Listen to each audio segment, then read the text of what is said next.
há 20 bilhões de anos. Antes não havia nada, apenas Deus, uma força que era tudo e estava presente naquilo que existia, que era apenas Deus. Tudo existia dentro de Deus. A vontade, o amor, a prosperidade, a bondade e a vida. Deus era vida, o contrário do que era não existir. Ele vivia dentro da sua própria mente, pois lá ele encontrava tudo o que precisava, que era Deus. Deus era uma entidade onitudo e uma das suas principais virtudes era a criatividade. Com a força de seu pensamento, tudo à sua volta se tornou preto absoluto, como uma lousa, aquela que seria usada para a sua maior pintura, a criação do universo. Criou belas coisas nesse universo, cada uma com seu dever universal. Teriam aquelas coisas que criariam e teriam aquelas coisas que destruiriam para precisar criar outras coisas. Os dois lados da moeda eram positivos, apenas seguiam por caminhos diferentes dentro da própria criação.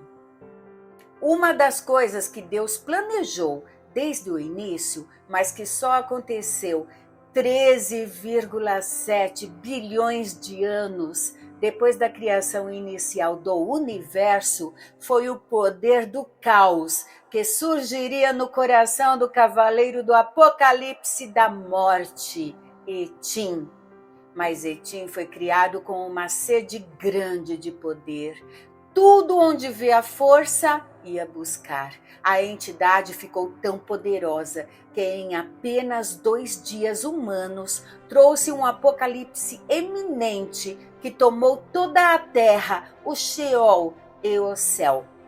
Deus sempre soube que isso aconteceria e, como planejado, na hora certa, em que todos os seus filhos de todo o universo tinham aprendido uma lição valiosa, ele tirou Etim do universo. A vida novamente floresceu no universo com anjos e antigos demônios vivendo em fraternidade novamente. Humanos voltando a habitar a Terra como tinha sido nos últimos 150 mil anos. O céu, que antes tinha se dividido em 7 céus, na época em que teve a revolução dos anjos caídos, agora tinha voltado a ter seus 3 céus. O tempo passou, os humanos morreram e os anjos desapareceram, com exceção de 11 deles: Metatron, Geliel, Citael, Auriel, Omael, Noabel, Camael, Chavaquiá, Veuliá, Vandala e Beuzebu. Este, em específico, tinha se refugiado na Cidade da Luz, junto com Lúcifer, e por isso não era considerado um demônio, e sim um filho da Cidade da Luz, criada por Lúcifer na época, para se refugiarem do céu. Mas quando Etim trouxe o caos, Beuzebu precisou lutar ao lado do céu, e após Etim ser expulso, perdoando-se com Deus, o duque da Cidade da Luz voltou a ser um anjo de Deus. Quando fez Metatron, o primeiro anjo, Adonai já tinha em mente como seria o primeiro homem, o mais antigo. Barbas longas e olhares profundos e sérios. E então foi assim que Metatron saiu. Mas o segundo anjo, ele fez diferente, com olhar cristalino e sem pelo no corpo, com exceção dos cabelos. Todos aqueles anjos, junto a Metatron, agora estavam parados, observando aquele grande ser cósmico, o qual nenhum deles tinha visto em toda a sua vida. Metatron era o primeiro anjo, mas ainda assim era uma entidade nova, se comparada aos arcanjos ou aos querubins. Afinal, os anjos foram planejados especificamente para cuidarem do planeta Terra, onde seria habitado pelos humanos. Já os arcanjos e querubins tiveram a função de criar o universo. Metatron nunca tinha visto aquela forma de Deus, mas o que ele não sabia é que, além de Adonai, ninguém conhecia a forma de Deus. Aquele era o Deus primordial, aquele que vivia mesmo antes do universo, e ele era tão colossal que poderia ser maior que o próprio universo. Ele poderia ser o universo com seres, planetas e galáxias vivendo dentro dele. Desde que abriu os olhos pela primeira vez, aquela foi a única vez em que ele sentiu medo.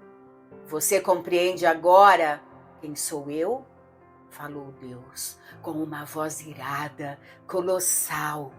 Etim apenas balançou a cabeça em negativo. Então vou lhe responder. Eu não vivo nesse universo, ele vive em mim. Você não pode acessar um corpo sem a permissão de seu dono. Mas aqui está você, e desde que entrou aqui, sinto como se um parasita estivesse me corroendo por dentro. Adonai é a minha maior parte, e ele é misericordioso. E assim seria para sempre e quantas vezes fossem necessárias. Mas eu não! Eu faço o certo além da misericórdia, pois existem coisas que precisam ser destruídas ou anuladas para que outras coisas possam florescer. Você é o meu oposto, pois eu sou a criação, a luz. Você é o caos, a escuridão. Para que haja a luz, é necessário que a escuridão exista e por isso vou permitir que continue existindo, mas que saiba, uma pausa dramática. Você viverá em mim e não terá livre-arbítrio como todos os outros meus filhos que existem, ou que já existiram um dia, ou que agora começarão a existir nesse universo. Você ficará trancado em um lado desse cosmos em que ninguém ou nenhuma coisa poderá estar. Deus fez algo onde concentrou toda a luz de seu corpo na região onde ficaria o coração de um humano, e de lá irradiou uma maré de energia que irrompeu pelo universo inteiro em décimos de segundos.